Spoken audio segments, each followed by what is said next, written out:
नमस्कार दर्शक बंधु, आशा करुच्ची आपण माने बहुत भलरे थिबे एवं बहुत खुशी रे मध्ये थिबे।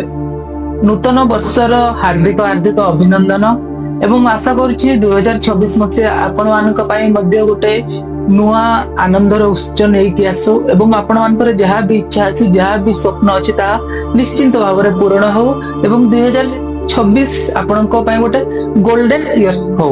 वर्तमान आमे जानिबा कि 2026 मसिया रे हमर राष्ट्र रे केमती कटिबो एवं आम देश स्तर रे केमती कटिबो। आम देश स्तरीय किंबा राज्य स्तरीय राजनीति हिसाब रे राजनैतिक स्थिरता देखा जीवो एवं राजनैतिक क्षेत्र रे जनसाधारण मानक पाखक विभिन्न प्रकार योजना आसीबो एवं लोक माने उपकृत मध्य हेबे। ता सहित कृषि क्षेत्र रे ह्रास पाइबो एवं विभिन्न प्रकार प्राकृतिक विपर्यय जोगु क्षय क्षति मध्य हेबो एवं दर वृद्धि लोक मानकर मुंड व्यथार कारण हेबो। शिक्षा स्वास्थ्य ग्राम्य उन्नयन आदि रे अधोगति हेबाकु लागिबो एवं ता सहित शासन व्यवस्था सेमती लागि रहइबो। एबे हमें जानिबा मेष राशि विषय। मेष राशि अधिकांश समय अशुभ रे कटिबो ए वर्ष, जहा कि प्रथम 5 मास मध्यम शुभ फल, जहा कि ना अत्यधिक शुभ फल मिलिबो ना कम शुभ फल मिलिबो। चाकरी रे निंदित, कर्म रे स्थिरता एवं जदि कोनोसी प्राइवेट जॉब करूचंती किंबा कोनोसी कंपनी रे आपण माने जॉब करूचंती ताले बदली हेबार मध्ये चांसेस रही छे वर्ष। ता सहित पिला मन को पाठ पढ़ा रे मन लागिबोनी एवं ता सहित विभिन्न जगह रे निंदित हेबार भी चांसेस रही छे। अत्यधिक परिश्रम सत्वे स्वल्प फल मिलिबो। आपण जेतिकी परिश्रम करिवे से परिश्रम अनुसार आपनको सेतिकी फल मिलिबो नाही एवं ता सहित प्रथम 5 मास मध्यम शुभ, जहा कि आपनको जीवन रे ना अत्यधिक आनंदर उत्सव आनिबो ना अल्प आनंदर उत्सव आनिबो। लेवल रे आपण चली परिबे। ता सहित मध्यम 5 मास आपणक पई बहुत खराब हेबाकु जाउची, जेहेतु शनि एवं केतु आपणकर अशुभ अछंती, सेति पई तांकर अशुभ दृष्टि रु आपण अत्यधिक खर्च करिबाकु लागिबे। ए वर्ष अजथा आपणकर खर्च हबो, स्वास्थ्यगत खर्च हबो, ता सहित आपणकर शत्रु बुद्धि मध्य हेई पारंती एवं आपणकर विभिन्न प्रकार समस्या लागि रहइबो। जदि आपण माने कोठी ऋण करिसंती सुजीबा बदल रे आपणको ऋण बढ़ी जिवो। एमिति विभिन्न प्रकार मेष राशि पई खराब अछि एवं ता सहित शेष 2 मास, जहा कि नवेम्बर डिसेम्बर जेतेबेले बृहस्पति आसीबे सेतेबेले आपणकर बहुत सारा भल फल मिलबा को जाउची कि आपण जत्ते भी कष्ट पाइचंती जत्ते भी दुख पाइचंती तार शेष परिणाम आपनको भल फल मिलिबो। एवं पिला माने जदि पाठ पढ़ा रे ठीक भाव रे यत्नशील न हेले ताहाले आशानुरूप सेमानको फलाफल मिलिबो नाही एवं महिला माने कर्म भरा जीवन रे अतिबाहित करि चलिबे, जहा कि से माने केतबेले फ्री हेबा को चाहिले मध्ये फ्री हेई परिबेनी एवं सब बेले कोनोसी ना कोनोसी काम रे लागि रहिबे, कोनोसी ना कोनोसी टेंशन रे चिंता रे एंती लागि रहिबे। आपनक पई शुभ रंग होउची लाल रंग, आपनक पई शुभ बार होउची सोमवार, मंगलवार, गुरुवार एवं आपण प्रतिदिन हनुमान चालीसा पढ़ी परिबे, जहा द्वारा कि आपनकर माइंड स्थिर रहिबो एवं आपण स्थिरतार सहित आपनको लाइफ को मेंटेन करि परिबे। 2026 मसिया 1 तारिख रु आपण आरंभ कर दियंतु कि प्रतिदिन सोइबा पूर्व हनुमान चालीसा पढ़िबे। देखिबे निश्चित भाव रे आपण जहा भी आपनको लाइफ रे प्रॉब्लम आसीबो आपण से प्रॉब्लम सहित संघर्ष करिया पई रेडी हे कि रहि परिबे एवं आपण से प्रॉब्लम को सामना मध्य करि परिबे। ता सहित जेते कष्ट जेते दुख आसिले भी से दुख कष्ट को आपण सामना करके आगो को बढ़ी परिबे।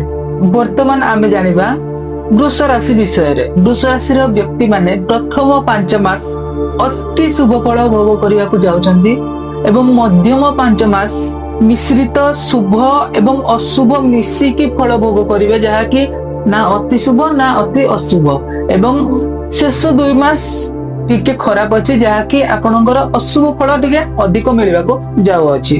आपण ए वर्ष अधिकांश शुभ फल भोग करिवे एवं पारिवारिक लोक मानक सहित आपण माने भल समय अतिबाहित करि परिबे एवं ता सहित आपनकर धन संपत्ति रे वृद्धि हेबो। ବହୁତ ବର୍ଷରୁ ଆପଣ ଯାହା ବି ଆଶା କରିଛନ୍ତି, ଯାହା ବି ଇଚ୍ଛା କରିଛନ୍ତି, ସେ ଇଚ୍ଛା ଆପଣଙ୍କର ପୂରଣ ହବ। ଏବଂ ତା ସହିତ ଆପଣ ଆପଣଙ୍କ ସନ୍ତାନ ମାନଙ୍କ ସହିତ ଭଲ ସମୟ ବିତେଇ ପାରିବେ।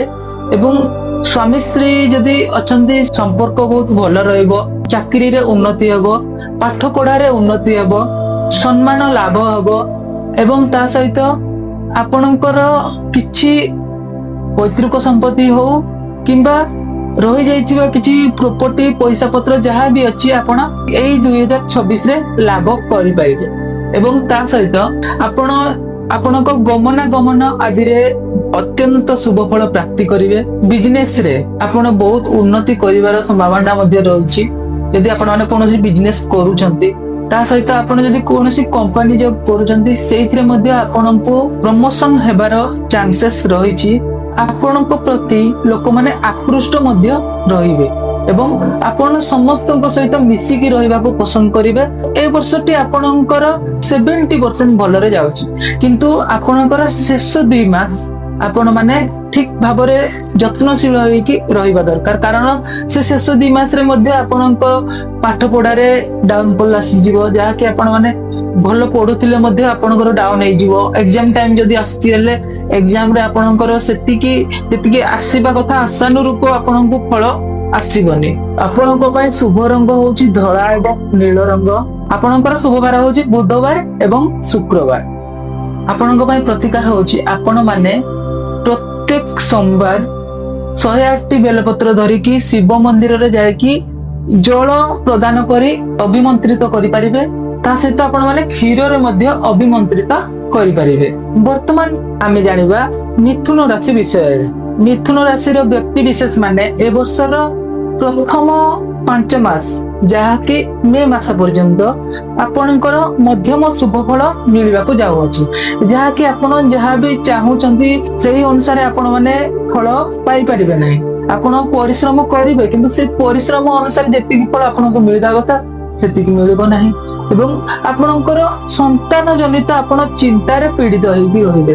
ପାରିବାରିକ ସ୍ଥିତି ମଧ୍ୟ ଠିକ ରହିବ ନାହିଁ।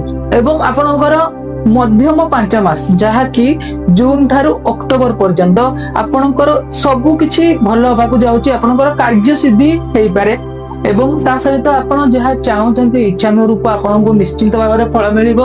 ଏବଂ ଆପଣଙ୍କର ଚାକିରିରେ ମଧ୍ୟ ଉନ୍ନତି ହେବ, ପିଲାମାନଙ୍କ ପାଠ ପଢାରେ ମଧ୍ୟ ଉନ୍ନତି ହେବ, କିନ୍ତୁ ଅପ ଆଣ୍ଡ ଡାଉନ ଲାଗି ରହିବ ମଧ୍ୟ। ଆପଣଙ୍କର ଶାରୀରିକ ଅସୁସ୍ଥତା ମଧ୍ୟ ଦେଖା ଦେଇପାରେ ପ୍ରଥମ 5 ମାସ ଭିତରେ। ଏବଂ ତା ସହିତ ଆପଣଙ୍କର କାର୍ଯ୍ୟରେ ଯେତିକି ଯତ୍ନଶୀଳ ହେବେ, ଯେତିକି ଆପଣ ଅଧିକ ପରିଶ୍ରମ କରିବେ, ସେତିକି ଆପଣଙ୍କ ପାଇଁ ବହୁତ ବେନିଫିଟ ରହିବ। ଏବଂ ତା ସହିତ ଆପଣଙ୍କର ଆୟରେ ବହୁତ ବୃଦ୍ଧି ଆସିବ। କି ଆପଣ ଯଦି କିଛି ଇନକମ କରୁଛନ୍ତି, ବିଜନେସ କରୁଛନ୍ତି, ଆପଣଙ୍କ ବିଜନେସ ରେ ବହୁତ ଉନ୍ନତି ଆସିବ, ବହୁତ ଭଲ ପଇସା ଇନକମ କରିବେ। ଏବଂ ଆପଣ ଯଦି କୌଣସି ପ୍ରକାର ଚାକିରି କରୁଛନ୍ତି, ସେ ଚାକିରିରେ ମଧ୍ୟ ଆପଣଙ୍କର ଦରମା ବଢିବ। ଏମିତି ଆପଣଙ୍କର ଆୟରେ ବହୁତ ଉନ୍ନତି ହେବ, କିନ୍ତୁ ତା ସହିତ ଆପଣଙ୍କର ବ୍ୟୟରେ ମଧ୍ୟ ବହୁତ ସାରା ଆପଣ ଖର୍ଚ୍ଚ କରିବେ। ଏ ବର୍ଷ କି ଏମିତି କିଛି ସ୍ଥିତି ଆସିବ, ଏମିତି ପରିସ୍ଥିତି ଆସିବ କି ଆପଣ ଖର୍ଚ୍ଚ କରିବା ପାଇଁ ବାଧ୍ୟ ହେଇଯିବେ। ଯେତିକି ଆପଣ ଆୟ କରିବେ ତା ଠାରୁ ଅଧିକ ଆପଣଙ୍କର ଖର୍ଚ୍ଚ ମଧ୍ୟ ହେବ।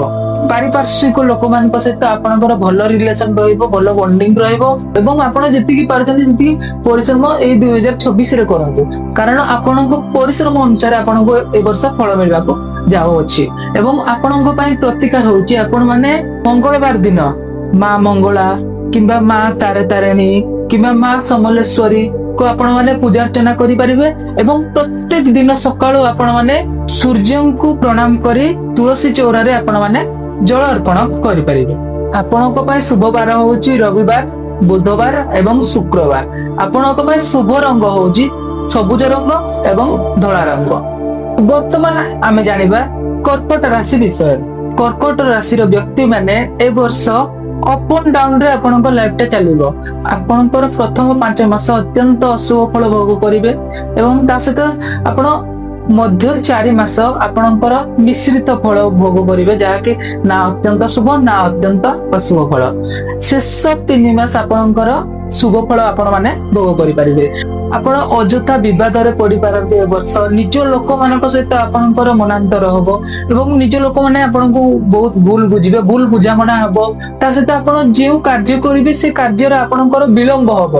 ଶିକ୍ଷା କ୍ଷେତ୍ରରେ ମଧ୍ୟ ଡାଉନ ହେଇଯିବ କି ପାଠ ପଢା ଯେତିକି ପଢୁଥିବେ ସେତିକି ପାଠ ପଢାରେ ମନ ଲାଗିବନି, ବିଜନେସ ରେ ଲସ୍ ହେବାର ସମ୍ଭାବନା ରହିଛି ଏବଂ ସ୍ୱାସ୍ଥ୍ୟ ଜନିତ ଅନେକ ସମସ୍ୟାରେ ଗତି କରିପାରନ୍ତି ପ୍ରଥମ 5 ମାସ ଖାସ କରିକି, ଯାହାକି ଆପଣଙ୍କର ସ୍ୱାସ୍ଥ୍ୟରେ ବିଭିନ୍ନ ପ୍ରକାର ଅସୁବିଧା ହେବାର ସମ୍ଭାବନା ରହିଛି। ସ୍ୱାସ୍ଥ୍ୟ ଜନିତ ଆପଣଙ୍କର ଅତ୍ୟଧିକ ବ୍ୟୟ ହେବାର ମଧ୍ୟ ସମ୍ଭାବନା ରହିଛି। ଆପଣ ଯଦି କୌଣସି ଶୁଭାଶୁଭ କାର୍ଯ୍ୟ କରିବାକୁ ଚାହୁଁଛନ୍ତି, ଶୁଭ କାର୍ଯ୍ୟ କରିବାକୁ ଚାହୁଁଛନ୍ତି, ତାହେଲେ ମଧ୍ୟ ଆପଣଙ୍କର ସେ ଶୁଭ କାର୍ଯ୍ୟରେ ବାଧାବିଘ୍ନ ଆସିବାର ମଧ୍ୟ ସମ୍ଭାବନା ରହିଛି କର୍କଟ ରାଶିରେ ଏବଂ ଆପଣଙ୍କର ମନ ସବୁବେଳେ ଅଶାନ୍ତି ରହିବ, ମନର ସ୍ଥିରତା ରହିପାରିବନି, ସବୁବେଳେ ଅଯଥା ଚିନ୍ତା ଲାଗିକି ରହିବ। ମା ମାନଙ୍କ ପାଇଁ ସନ୍ତାନ ମାନଙ୍କର ସବୁବେଳେ ଚିନ୍ତା ଘେରିକି ରହିବ। ଯେତେ କଷ୍ଟରେ ରହିଲେ ମଧ୍ୟ ଅପ ଆଣ୍ଡ ଡାଉନ ରେ ଆପଣଙ୍କ ବର୍ଷ ଚାଲିଲେ ମଧ୍ୟ ଆପଣ ଶେଷ 3 ମାସରେ ଆପଣଙ୍କର ବହୁତ ଭଲ ସମୟ ଆସିବାକୁ ଯାଉଛି, ଯାହାକି ଆପଣ ଯାହାବି ଆପଣଙ୍କର ଖରାପ ଚାଲିଥିଲା ସେ ଅନୁସାରେ ଆପଣଙ୍କର କିଛିଟା ଭଲ ଏମିତି ଆସିବ ଯାହାକି ଆପଣଙ୍କ ଲାଇଫ କୁ ଚେଞ୍ଜ କରିଦବ। ପଜିଟିଭ ନ୍ୟୁଜ ଶୁଣିବାକୁ ପାଇବେ ଏବଂ ଆପଣ ସେଇ ଟାଇମରେ ଆପଣଙ୍କର ସବୁ କିଛି ଇମ୍ପ୍ରୁଭମେଣ୍ଟ ମଧ୍ୟ ହେଇପାରିବ। ଆପଣଙ୍କ ପାଇଁ ପ୍ରତିକାର ହଉଛି ଆପଣ ମାନେ ପ୍ରତ୍ୟେକ ଦିନ ହନୁମାନ ଚାଳିଶା ପାଠ କରନ୍ତୁ ଏବଂ ଶନି ଚାଳିଶା ପାଠ କରନ୍ତୁ। 5ଟା ଶନିବାର ଶନି ମେଳା କରିପାରିବେ, ତାହେଲେ ଆପଣଙ୍କ ପାଇଁ ବହୁତ ଭଲ ବେନିଫିଟ ରହିବ। ଆପଣଙ୍କ ପାଇଁ ଶୁଭ ରଙ୍ଗ ହଉଛି ଧଳା ଏବଂ ନାଲି। ଆପଣଙ୍କ ପାଇଁ ଶୁଭ ବାର ହଉଛି ରବିବାର ଏବଂ ସୋମବାର। ଏବେ ଆମେ ଜାଣିବା ସିଂହ ରାଶି ବିଷୟରେ। ସିଂହ ରାଶିର ପ୍ରଥମ 5 ମାସ ବୃହସ୍ପତିଙ୍କ ଚଳନ ହେତୁ ଅତ୍ୟନ୍ତ ଶୁଭ ଫଳ ପ୍ରାପ୍ତ କରିବେ। ମଧ୍ୟମ 5 ମାସ କିଛି ସମୟ ପାଇଁ ଅଶୁଭ ଫଳ ଆପଣ ମାନେ ପ୍ରାପ୍ତ କରିବେ। ତାପରେ ଶେଷ 2 ମାସ ଆପଣଙ୍କ ପାଇଁ ମଧ୍ୟମ ଫଳ ମିଳିବାକୁ ଯାଉଅଛି, ଯାହାକି 2026 ମସିହାରେ ଆପଣ ଆପଣଙ୍କ ପରିବାର ସହ ଟାଇମ ସ୍ପେଣ୍ଡ କରିବା ପାଇଁ ଆପଣଙ୍କ ପାଇଁ ଟାଇମ ମିଳିବ। ନିଜ ବିଜନେସ ରେ ମଧ୍ୟ ଫୋକସ କରିପାରିବେ। ତା ସହିତ ଆପଣ ଆପଣଙ୍କ ସନ୍ତାନକୁ ନେଇ ଚିନ୍ତିତ ହେବା ସତ୍ତ୍ୱେ ମଧ୍ୟ ଆପଣଙ୍କ ସନ୍ତାନଙ୍କ ପାଇଁ ଆପଣ ମାନେ ଗର୍ବିତ ମଧ୍ୟ ହେବେ। ଆପଣଙ୍କର ରୋଜଗାର ବୃଦ୍ଧି ହେବ। ରୋଜଗାର ବୃଦ୍ଧି ହେବା ସହିତ ମଧ୍ୟ ଆପଣଙ୍କର ଖର୍ଚ୍ଚ ମଧ୍ୟ ବୃଦ୍ଧି ହେବ। ଆପଣ ଏ ବର୍ଷ କିଛି ନୂଆ କିଛି କରିବା ପାଇଁ ଚେଷ୍ଟା କରିବେ। ଛାତ୍ରଛାତ୍ରୀ ମାନେ ପାଠ ପଢାରେ ଉନ୍ନତି ହେବ। ତା ସହିତ ଯୋଉମାନେ କୃଷି କାର୍ଯ୍ୟ କରୁଛନ୍ତି, କୃଷି କାର୍ଯ୍ୟରେ ମଧ୍ୟ ଏ ବର୍ଷ ଉନ୍ନତି ହେବାର ସମ୍ଭାବନା ରହିଛି। ଯେକୌଣସି ନୂଆ କାମ କରିବା ପାଇଁ ଚେଷ୍ଟା କରିବେ, ନିଶ୍ଚିନ୍ତ ଭାବେ ସଫଳ ହେବେ ଏବଂ ତାଙ୍କର ସବୁ କାର୍ଯ୍ୟରେ ଏ ବର୍ଷ ସଫଳତା ପ୍ରାପ୍ତି ଯୋଗ ରହିଅଛି। ମହିଳା ମାନେ ପ୍ରସନ୍ନ ରହିବେ, ଅନ୍ୟମାନଙ୍କ ଦ୍ୱାରା ପ୍ରଶଂସିତ ମଧ୍ୟ ହେବେ।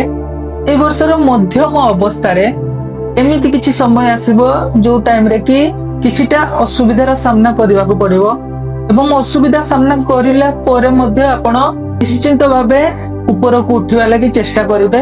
ବର୍ଷର ଶେଷାର୍ଦ୍ଧରେ ଆପଣଙ୍କୁ ଆପଣଙ୍କ କାର୍ଯ୍ୟ ଅନୁସାରେ ଆପଣଙ୍କୁ ନିଶ୍ଚିତ ଭାବରେ ଫଳ ମିଳିବ।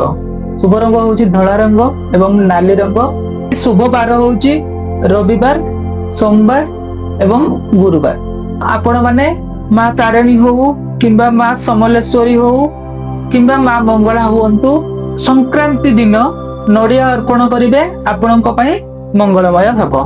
ଏବେ ଆମେ ଜାଣିବା କନ୍ୟା ରାଶି ବିଷୟରେ। କନ୍ୟା ରାଶି ବ୍ୟକ୍ତି ମାନେ ଏ ବର୍ଷ ପ୍ରଥମାର୍ଦ୍ଧରେ ଆପଣ ମାନେ କୌଣସି ଶୁଭ କାମ କରିପାରିବେ ଏବଂ କୌଣସି ମଙ୍ଗଳକାରୀ କାମ ଆପଣ କରିପାରିବେ, ଯାହାକି ବାହାଘର, ବ୍ରତଘର ଏଇ ଟାଇପର ଆପଣଙ୍କର ଯାହା ବି ଶୁଭ କାର୍ଯ୍ୟ କରିବାର ଅଛି ଆପଣ ମେ ମାସ ଭିତରେ ଯଦି କରିବେ ବେଟର ହବ। ଏବଂ ତା ସହିତ ଆପଣଙ୍କର ଏ ବର୍ଷ ପ୍ରଥମାର୍ଦ୍ଧରେ କିଛିଟା କାର୍ଯ୍ୟରେ ଆପଣଙ୍କୁ ଅସଫଳତା ପ୍ରାପ୍ତ କରିବାକୁ ପଡିବ ଏବଂ ତା ସହିତ ଆପଣ ନିଜ ଫ୍ୟାମିଲି ସହିତ ଭଲ ଭାବରେ ଟାଇମ ସ୍ପେଣ୍ଡ କରିପାରିବେ ନାହିଁ। ଆପଣଙ୍କର ଜୀବନଚର୍ଯ୍ୟା ମଧ୍ୟ ସୀମିତ ଭାବରେ ଚାଲିବ। ତା ସହିତ ଆପଣ ଟିକେ ଚିଡଚିଡ ରହିବେ, ରାଗ ଟିକେ ଅଧିକ ଲାଗିବ। ଏ ବର୍ଷର ମଧ୍ୟମାର୍ଦ୍ଧରେ ଯାହାକି ଜୁନ ମାସରୁ ଅକ୍ଟୋବର ମାସ ପର୍ଯ୍ୟନ୍ତ ଆପଣ ଅତ୍ୟନ୍ତ ଶୁଭ ଫଳ ପ୍ରାପ୍ତ କରିବେ। ଯାହା କିଛି କରିବା ପାଇଁ ଚାହିଁବେ ସେ ଅନୁସାରେ ଆପଣ କରିପାରିବେ। ଯୋଉମାନେ ପଢାପଢି କରୁଛନ୍ତି ସେମାନଙ୍କର ମଧ୍ୟ ବିଦ୍ୟାରେ ଯଦି ଏକାଗ୍ରତା ରଖିବେ ତାହେଲେ ନିଶ୍ଚିତ ଭାବରେ ତାଙ୍କର ପାଠ ପଢାରେ ଉନ୍ନତି ହେବ ଏବଂ ସଫଳତା ମଧ୍ୟ ହାସଲ କରିବେ। ଯୋଉମାନେ ବିଜନେସ କରୁଛନ୍ତି, ବିଜନେସ ରେ ଯଦି ସତର୍କତା ଅବଲମ୍ବନ ନ କଲେ ତାହେଲେ ଏମିତି ସିଚୁଏସନ ଆସିବ ଯାହାକି ଆପଣ ଠକାମିର ଶିକାର ମଧ୍ୟ ହେଇପାରନ୍ତି। ସେଥିପାଇଁ ଆପଣ ସାବଧାନର ସହିତ ଏ ବର୍ଷ ରହିପାରିବେ। ମହିଳା ମାନେ ଏ ବର୍ଷ କିଛି ନୂତନ ଜିନିଷ କିଣିବା ପାଇଁ ଉତ୍ସାହୀ ହେଇପାରନ୍ତି ନୂଆ ନୂଆ ଜାଗା ବୁଲିବା ପାଇଁ ଆପଣଙ୍କୁ ସୁଯୋଗ ମିଳିବ। ଆପଣଙ୍କ ପାଇଁ ଶୁଭ ରଙ୍ଗ ନୀଳ ରଙ୍ଗ ଏବଂ ସବୁଜ ରଙ୍ଗ। ଆପଣଙ୍କ ପାଇଁ ଶୁଭ ବାର ହଉଛି ରବିବାର, ବୁଧବାର, ଶୁକ୍ରବାର। ଆପଣଙ୍କ ପାଇଁ ପ୍ରତିକାର ଆପଣ ମାନେ ପ୍ରତ୍ୟେକ ଦିନ ହନୁମାନ ଚାଳିଶା ପାଠ କରିପାରିବେ, ବିଷ୍ଣୁ ସହସ୍ର ନାମ ପାଠ କରିପାରିବେ। ବର୍ତ୍ତମାନ ଆମେ ଜାଣିବା ତୁଳା ରାଶି ବିଷୟରେ। ତୁଳା ରାଶିର ବ୍ୟକ୍ତି ମାନେ ଏ ବର୍ଷ ଅତ୍ୟନ୍ତ ଶୁଭ ଫଳ ପ୍ରାପ୍ତ କରିବେ ଏବଂ ବହୁତ ଦିନର ଇଚ୍ଛା ଏ ବର୍ଷ ପୂରଣ ହେବ। ଆପଣଙ୍କର ସର୍ବାଙ୍ଗୀନ ଉନ୍ନତି ହେବ। ଯଦି ଆପଣ ମାନେ କୌଣସି ଗଭର୍ଣ୍ଣମେଣ୍ଟ ଚାକିରି କରିଛନ୍ତି କିମ୍ବା ପ୍ରାଇଭେଟ ଚାକିରି କରିଛନ୍ତି, ଆପଣଙ୍କ ଚାକିରିରେ ମଧ୍ୟ ଆପଣଙ୍କର ପ୍ରମୋସନ ହେବାର ସମ୍ଭାବନା ରହିଛି ଏବଂ ଆପଣ ନିଜ ଫ୍ୟାମିଲି ସହିତ ଭଲ ଭାବରେ ଟାଇମ ସ୍ପେଣ୍ଡ କରିପାରିବେ। ଆପଣଙ୍କ ପଡୋଶୀ କିମ୍ବା ଆପଣଙ୍କ ପାଖ ଆଖ ଲୋକଙ୍କ ଦ୍ଵାରା ଆପଣ ପ୍ରଶଂସିତ ହେବେ ମଧ୍ୟ। ନିଜ ପିଲାମାନଙ୍କ ସହିତ ବହୁତ ଭଲ ଭାବରେ ଟାଇମ ସ୍ପେଣ୍ଡ କରିପାରିବେ ଆଉ ନିଜ ଫ୍ୟାମିଲି ସହିତ ମଧ୍ୟ ବହୁତ ହାପି ମୋମେଣ୍ଟ କାଟି ପାରିବେ। ତୁଳା ରାଶି ପାଇଁ ଏ ବର୍ଷର 75% ଭଲ ଅଛି। ପ୍ରଥମ 5 ମାସ ମେ ମାସ ପର୍ଯ୍ୟନ୍ତ ଅତ୍ୟନ୍ତ ଶୁଭ ଫଳ ଅଛି ଏବଂ ମେ ରୁ ଅକ୍ଟୋବର ପର୍ଯ୍ୟନ୍ତ ମଧ୍ୟମ ଶୁଭ, ଯାହାକି ଶୁଭାଶୁଭ ମିଶିକି ଶୁଭ ଏବଂ ଅଶୁଭ ମିଶ୍ରିତ ଫଳ ଆପଣଙ୍କୁ ପ୍ରାପ୍ତ ହେବ। ଏବଂ ତା ସହିତ ଶେଷ ମାସ 2 ମାସ ଯାହା ରହିଲା ସେଇଠି ଆପଣଙ୍କୁ ଟିକେ ପ୍ରୋବ୍ଲେମ ର ସାମ୍ନା କରିବାକୁ ପଡିବ ଏବଂ ଆପଣ ଆର୍ଥିକ ଉନ୍ନତି ମଧ୍ୟ କରିବେ। ଆପଣଙ୍କ ପାଖରେ ଯଦି ପଇସା ପତ୍ର ବି ଆଗରୁ ଅଭାବ ଥିଲା, କିନ୍ତୁ ଏଇ ବର୍ଷ ଆପଣଙ୍କର ଆର୍ଥିକ ବହୁତ ଉନ୍ନତି ହେବ। ଆପଣଙ୍କ ପାଇଁ ଶୁଭ ରଙ୍ଗ ହଉଛି ଧଳା ରଙ୍ଗ ଏବଂ କମଳା ରଙ୍ଗ। ଆପଣଙ୍କ ପାଇଁ ଶୁଭ ବାର ହଉଛି ବୁଧବାର ଏବଂ ଶୁକ୍ରବାର ଏବଂ ଆପଣଙ୍କ ପାଇଁ ପ୍ରତିକାର ଆପଣ ପ୍ରତ୍ୟେକ ସୋମବାର କିମ୍ବା ସଂକ୍ରାନ୍ତି ଦିନ ଆପଣ ଯାଇକି ଶିବ ମନ୍ଦିରରେ ପୂଜା ଅର୍ଚ୍ଚନା କରିପାରିବେ, ଯାହାକି ଆପଣଙ୍କୁ ଆହୁରି ମଧ୍ୟ ଆପଣ ସକ୍ସେସ ହେଇପାରିବେ ଏ ବର୍ଷ ଏବଂ ଆହୁରି ସୁଖ ସମୃଦ୍ଧି ପାଇପାରିବେ। ବର୍ତ୍ତମାନ ଆମେ ଜାଣିବା ବିଛା ରାଶି ବିଷୟରେ। ବିଛା ରାଶିର ଏ ବର୍ଷ ପ୍ରଥମାର୍ଦ୍ଧ, ଯାହାକି ଜାନୁଆରୀରୁ ମେ ପର୍ଯ୍ୟନ୍ତ ସତର୍କତାର ସହିତ ରହିବାକୁ ପଡିବ। ଆପଣଙ୍କ ପାଇଁ ବିଭିନ୍ନ ପ୍ରକାର ଅସୁବିଧାର ଆପଣ ସମ୍ମୁଖୀନ ହେବାକୁ ପଡିବ ଏବଂ ତା ସହିତ ଆର୍ଥିକ ଅସୁବିଧା ମଧ୍ୟ ହେଇପାରେ। ଆପଣ କୋଉ ଜାଗାରେ ଋଣ ମଧ୍ୟ ଆପଣ କରିପାରନ୍ତି। ଏମିତି କିଛି ପରିସ୍ଥିତି, ଆପଣଙ୍କ ଶାରୀରିକ ସ୍ଥିତି ମଧ୍ୟ ଠିକ ରହିବନି, ସ୍ୱାସ୍ଥ୍ୟଗତ ସମସ୍ୟା ଲାଗି ରହିବ। ବିଭିନ୍ନ ପ୍ରକାର ଚିନ୍ତା, ଡିପ୍ରେସନ, ପିଲାମାନେ ଯୋଉମାନେ ପାଠ ପଢୁଛନ୍ତି ପାଠ ପଢାରେ ଆଗ୍ରହ କମିଯିବ ଏବଂ ଯୋଉମାନେ ଚାକିରି କରୁଛନ୍ତି, ବିଜନେସ କରୁଛନ୍ତି, ଅପମାନିତ ହବାକୁ ପଡିବ। ଅଯଥାରେ ଲୋକମାନଙ୍କଠୁ ନିନ୍ଦିତ ହବାକୁ ପଡିବ। ନିଜ ଲୋକ ଶତ୍ରୁ ହେଇଯିବେ, ନିଜ ଲୋକମାନଙ୍କ ଠାରୁ ବି ଦୂରେଇ ଯିବାକୁ ପଡିବ ଏବଂ ନିଜ ଲୋକମାନଙ୍କ ସହିତ ବି ଭଲ ରିଲେସନ ରହିବନି। କଥା କଥାରେ ଝଗଡା ହବ। ଏ ବର୍ଷ ଜାନୁଆରୀ ଠାରୁ ମେ ପର୍ଯ୍ୟନ୍ତ ଆପଣ ମାନେ ସତର୍କତାର ସହିତ ରହିବାକୁ ପଡିବ। ମେ ରୁ ଅକ୍ଟୋବର ପର୍ଯ୍ୟନ୍ତ ଆପଣଙ୍କର ମଧ୍ୟମ ଫଳ ପ୍ରାପ୍ତି ହବ, ଯାହାକି ନା ଅତି ଶୁଭ ନା ଅତି ଅଶୁଭ, କିଛି ବାଲାନ୍ସ ହେଇଯାଇପାରେ। ଶେଷ ଟାଇମ ରେ ଆପଣ ଟିକେ ସତର୍କତାରେ ରହିବାକୁ ପଡିବ, କାରଣ ଶେଷ ଟାଇମ ରେ ଏମିତି କିଛି ପ୍ରୋବ୍ଲେମ ଆସିବ ଯାହାକି ଆପଣଙ୍କ ଲାଇଫ ରେ ବହୁତ ବଡ ଇମ୍ପାକ୍ଟ ପକେଇଦବ। ତ ସେଇଥିପାଇଁ ଆପଣ ଯାହା ବି କିଛି କରିବେ ନଭେମ୍ବର ଡିସେମ୍ବର ଟିକେ ଦେଖି ଚାହିଁ ଆପଣ କାମ କରିବା ଉଚିତ। ଆପଣଙ୍କ ପାଇଁ ଶୁଭ ରଙ୍ଗ ହଉଛି ନାଲି, ଶୁଭ ବାର ହଉଛି ରବିବାର ଏବଂ ମଙ୍ଗଳବାର ଏବଂ ଆପଣଙ୍କ ପାଇଁ ପ୍ରତିକାର ହଉଛି ଆପଣ ତ୍ରିନାଥ ମେଳା କରିପାରିବେ ଏବଂ ତା ସହିତ ଆପଣ ଶ୍ରୀ ବିଷ୍ଣୁଙ୍କର ସ୍ତୁତି ପାଠ ଆପଣ କରିପାରିବେ। ବର୍ତ୍ତମାନ ଆମେ ଜାଣିବା ଧନୁ ରାଶି ବିଷୟରେ। ଧନୁ ରାଶିର ବ୍ୟକ୍ତି ମାନଙ୍କ ପାଇଁ ଏ ବର୍ଷ ପ୍ରଥମ 5 ମାସ ଏବଂ ଶେଷ 2 ମାସ ଶୁଭ ହେଲେ ମଧ୍ୟ ମଧ୍ୟମ 5 ମାସ ଅତ୍ୟନ୍ତ ଅଶୁଭ ଫଳଦାୟୀ ହେବ ଏବଂ ତା ସହିତ ଆପଣଙ୍କର ସ୍ୱାସ୍ଥ୍ୟଗତ ସମସ୍ୟା ଲାଗି ରହିବ। ପେଟ ଜନିତ ଆପଣଙ୍କର ବିଭିନ୍ନ ପ୍ରକାର ସମସ୍ୟା ରହିବ। ତା ସହିତ ଆପଣ ଯଦି ଖାଇବା ପିଇବା ଟାଇମ ଟେବୁଲ ଠିକ ଅନୁସାରେ ନ କଲେ ଆପଣଙ୍କର ଶାରୀରିକ ବିଭିନ୍ନ ପ୍ରକାର ଅସୁବିଧାର ଆପଣ ସମ୍ମୁଖୀନ ହୋଇପାରନ୍ତି। ଆପଣ ମାନେ ବିଭିନ୍ନ ପ୍ରକାର ଚିନ୍ତାଗ୍ରସ୍ତ ରହିବେ, ସନ୍ତାନକୁ ନେଇକି ଚିନ୍ତିତ ହେଇକି ରହିବେ, ଅତ୍ୟଧିକ ଆପଣ ବ୍ୟସ୍ତପୂର୍ଣ୍ଣ ଜୀବନ କାଟିବେ, କାହା ସହିତ ଭଲ ଭାବରେ ଟାଇମ ସ୍ପେଣ୍ଡ କରିପାରିବେନି। ଫ୍ୟାମିଲିରେ କୌଣସି ନା କୌଣସି ସମସ୍ୟା ସବୁବେଳେ ଲାଗି ରହିବ। ପିଲାମାନଙ୍କ ପାଠ ପଢା ପଢିରେ ମଧ୍ୟ ବିଭିନ୍ନ ପ୍ରକାର ବାଧା ସୃଷ୍ଟି ହେବ। ଆପଣଙ୍କର ଯୋଉ ମଧ୍ୟମ 5 ମାସ ରହିଯାଉଛି, ସେଇ 5 ମାସରେ ଆପଣଙ୍କର ବିଭିନ୍ନ ପ୍ରକାର ସମସ୍ୟାରେ ଘେରି ରହିବେ ଆପଣ ଏବଂ ଆପଣଙ୍କର ସବୁବେଳେ ଟେନସନ, ଚିନ୍ତା ସବୁବେଳେ ଲାଗି ରହିବ। ଆପଣଙ୍କ ପାଇଁ ଶୁଭ ବାର ହଉଛି ରବିବାର, ସୋମବାର, ଗୁରୁବାର ଏବଂ ଆପଣ ମାନେ ପ୍ରତ୍ୟେକ ଦିନ ହନୁମାନ ଚାଳିଶା ପଢିପାରିବେ। ଏବେ ଆମେ ଜାଣିବା ମକର ରାଶି ବିଷୟରେ। ମକର ରାଶିର ବ୍ୟକ୍ତି ମାନେ ଏ ବର୍ଷର ପ୍ରଥମାର୍ଦ୍ଧରେ ମିଶ୍ରିତ ଫଳ ପାଇବେ। ଆପଣଙ୍କ ଜୀବନରେ କିଛି ନା କିଛି ଛୋଟ ବଡ ସମସ୍ୟା ଲାଗି ରହିବ ଏବଂ ଆପଣଙ୍କର ମଧ୍ୟ ଭାଗ ଅତ୍ୟନ୍ତ ସୌଭାଗ୍ୟଦାୟୀ ହେବ, ଯାହାକି ଜୁନ ରୁ ଅକ୍ଟୋବର ପର୍ଯ୍ୟନ୍ତ ଆପଣଙ୍କର ସୌଭାଗ୍ୟ ବୃଦ୍ଧି ହେବ। ତା ସହିତ ଆପଣଙ୍କର ଧନ ସମ୍ପତ୍ତିରେ ମଧ୍ୟ ବୃଦ୍ଧି ହେବ, ଚାକିରିରେ ଆପଣଙ୍କୁ ପ୍ରମୋସନ ମିଳିବ। ତା ସହିତ ଆପଣଙ୍କର ଯାହାବି ଆପଣ ବିଜନେସ କରୁଛନ୍ତି ବିଜନେସ ରେ ଲାଭ ହବ, ପାଠ ପଢାରେ ପିଲାମାନଙ୍କର ଉନ୍ନତି ହେବ। ପ୍ରଥମ 5 ମାସ କିଛି ନା କିଛି ସମସ୍ୟା ସବୁବେଳେ ଲାଗି ରହିବ ଏବଂ ଆପଣ ଆପଣଙ୍କ ପିଲାମାନଙ୍କ ପାଇଁ କିଛି ନା କିଛି ସମସ୍ୟାରେ ରହିପାରନ୍ତି। ଆପଣ ଯେତେବେଳେ କିଛି ରିକ୍ସ କାମ କରୁଛନ୍ତି, କି ଆପଣ କୋଉ ଗାଡିରେ କୁଆଡେ ଯାଉଛନ୍ତି କିମ୍ବା କୋଉ ଇମ୍ପୋର୍ଟାଣ୍ଟ କାମକୁ ଆପଣ ଯାଉଛନ୍ତି, ଯିବା ଆସିବା ଟାଇମରେ ଆପଣ ଶେଷ 2 ମାସରେ ସତର୍କତାର ସହିତ ଯିବା ଆସିବା କଲେ ବେଟର ରହିବ। କାରଣ ଆପଣଙ୍କର ଶେଷ 2 ମାସ ଖରାପ ଅଛି, କିନ୍ତୁ ଆପଣଙ୍କର ବର୍ଷର 70% ଆପଣଙ୍କର ଭଲ ଅଛି। ମହିଳା ମାନଙ୍କ ପାଇଁ ଏ ବର୍ଷଟି ଆପଣ ମାନେ ନିଜର ଫ୍ୟାମିଲି ସହିତ ଟାଇମ ସ୍ପେଣ୍ଡ କରିପାରିବେ ଏବଂ ତା ସହିତ ଆପଣ ପିଲାମାନଙ୍କୁ ମଧ୍ୟ ଭଲ ଟାଇମ ଦେଇପାରିବେ। ଆପଣ ସୁଖ ସୌଭାଗ୍ୟ ମଧ୍ୟ ଭୋଗ କରିପାରିବେ। ମକର ରାଶି ପାଇଁ ଶୁଭ ରଙ୍ଗ ହଉଛି କଳା ରଙ୍ଗ ଏବଂ ନୀଳ ରଙ୍ଗ। ଶୁଭ ବାର ହଉଛି ଶୁକ୍ରବାର, ଶନିବାର। ଆପଣ ମାନେ ପ୍ରତ୍ୟେକ ସୋମବାର ଯାଇକି ଶିବ ମନ୍ଦିରରେ 108ଟି ବେଲପତ୍ର କ୍ଷୀର ଦ୍ଵାରା କିମ୍ବା ଜଳ ଦ୍ଵାରା ଅଭିମନ୍ତ୍ରିତ କରିପାରିବେ। ବର୍ତ୍ତମାନ ଆମେ ଜାଣିବା କୁମ୍ଭ ରାଶି ବିଷୟରେ। କୁମ୍ଭ ରାଶିର ବ୍ୟକ୍ତି ମାନେ ଏ ବର୍ଷ ପ୍ରଥମାର୍ଦ୍ଧ ଏବଂ ଶେଷ 2 ମାସ ଶୁଭ ଫଳ ହେଲେ ମଧ୍ୟ ମଧ୍ୟମାର୍ଦ୍ଧ ଆପଣଙ୍କ ପାଇଁ ମଧ୍ୟମ ଶୁଭ ରହୁଛି, ଯାହାକି ଜୁନ ରୁ ଅକ୍ଟୋବର ପର୍ଯ୍ୟନ୍ତ ଆପଣଙ୍କ ପାଇଁ ଶନି, ରାହୁ, କେତୁଙ୍କର ଅଶୁଭ ଦୃଷ୍ଟି ଯୋଗୁ ଆପଣଙ୍କର ଟୋଟାଲ ବର୍ଷ ସାରା ଭଲ ଭାବରେ କଟିବନି। ଶାରୀରିକ ସମସ୍ୟା ଦେଖାଯିବ, ଫ୍ୟାମିଲିରେ ସମସ୍ୟା ଦେଖାଯିବ, ବିଭିନ୍ନ ପ୍ରକାର ଚିନ୍ତା ବୃଦ୍ଧି ହେବ ଏବଂ ଆପଣଙ୍କର କାର୍ଯ୍ୟରେ ବିଫଳତା, ଆପଣଙ୍କ କର୍ମ କ୍ଷେତ୍ରରେ ସବୁବେଳେ ବାଧାପ୍ରାପ୍ତ ହେବା ଏବଂ ଆପଣ ବହୁତ ଦିନରୁ ଯାହା ଚେଷ୍ଟା କରୁଛନ୍ତି ବାରମ୍ବାର ସେ ଜିନିଷରେ ଫେଲିୟର ହେବା। ଆପଣଙ୍କ ବିଜନେସରେ ମଧ୍ୟ ଆପଣ ଲସ୍ ସହିପାରନ୍ତି ଏବଂ ଆପଣ ଖାସ କରିକି ଆପଣଙ୍କ ସନ୍ତାନ ଜନିତ ଆପଣ କଷ୍ଟ ପାଇବେ। କି ସନ୍ତାନକୁ ନେଇକି ବିଭିନ୍ନ ପ୍ରକାର ସମସ୍ୟା ଆସିବ। ଆପଣ ଯାହା ବି କିଛି ଡିସିସନ ନେବେ ସେଇ ଡିସିସନ ର ଓଲଟା ହବ ଏ ବର୍ଷ। ଏବଂ ଆପଣ ଯଦି ଚାହୁଁଛନ୍ତି ଆପଣଙ୍କର ଏଇ ବର୍ଷଟି ଭଲ ଭାବରେ କଟୁ, ଯେହେତୁ କୁମ୍ଭ ରାଶିର ଅଧିପତି ହଉଛନ୍ତି ଶନି, ତ ଶନି କିଛି ଖରାପ ନ କରନ୍ତୁ ଯଦି ଆପଣ ମାନେ ଚାହୁଁଛନ୍ତି, ତାହେଲେ ଆପଣ ମାନେ ପ୍ରତ୍ୟେକ ଦିନ ଶୋଇବା ପୂର୍ବରୁ ହନୁମାନ ଚାଳିଶା ପଢିପାରିବେ, ଯାହା ଦ୍ୱାରା କି ଶନିଙ୍କର କିଛି ବି ଇଫେକ୍ଟ ପଡିବନି ଏବଂ ରାହୁ କେତୁଙ୍କର ମଧ୍ୟ କିଛି ବି ଇଫେକ୍ଟ ପଡିବନି। ଆପଣ ରାହୁ କେତୁଙ୍କର ବୀଜ ମନ୍ତ୍ରକୁ ମଧ୍ୟ ପାଠ କରିପାରିବେ। ଆପଣଙ୍କ ପାଇଁ ଶୁଭ ରଙ୍ଗ ହଉଛି କଳା ରଙ୍ଗ ଏବଂ ନୀଳ ରଙ୍ଗ। ତା ସହିତ ଆପଣଙ୍କର ଶୁଭ ବାର ହଉଛି ଶୁକ୍ରବାର ଏବଂ ଶନିବାର। ଆପଣ ପ୍ରତ୍ୟେକ ଦିନ ହନୁମାନ ଚାଳିଶା ପଢିବା ସହିତ ଓಂ ଶଂ ଶନିଶ୍ଚରାୟ ନମଃ ଏଇ ମନ୍ତ୍ରଟି ଆପଣ ମାନେ ସବୁବେଳେ ଚାଟ କରିପାରିବେ, ସବୁବେଳେ ଜପ କରିପାରିବେ, ଯାହା ଦ୍ୱାରା କି ଆପଣଙ୍କର ଯାହା ବି ପ୍ରୋବ୍ଲେମ ଆସିବ, ଯାହା ବି ଅସୁବିଧା ଆସିବ, ତାକୁ ଆପଣ ସାମ୍ନା କରିପାରିବେ। ବର୍ତ୍ତମାନ ଆମେ ଜାଣିବା ମୀନ ରାଶି ବିଷୟରେ।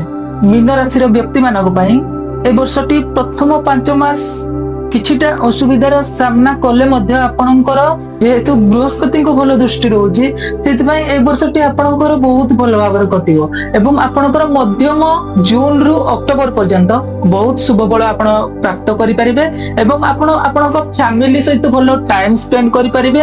ଚାକିରିରେ ଉନ୍ନତି ହେବ ଏବଂ ଆପଣ ଯାହା ବି କର୍ମ କରୁଛନ୍ତି ସେ କର୍ମରେ ମଧ୍ୟ ଉନ୍ନତି ହେବ, ଆୟ ମଧ୍ୟ ବୃଦ୍ଧି ହେବ।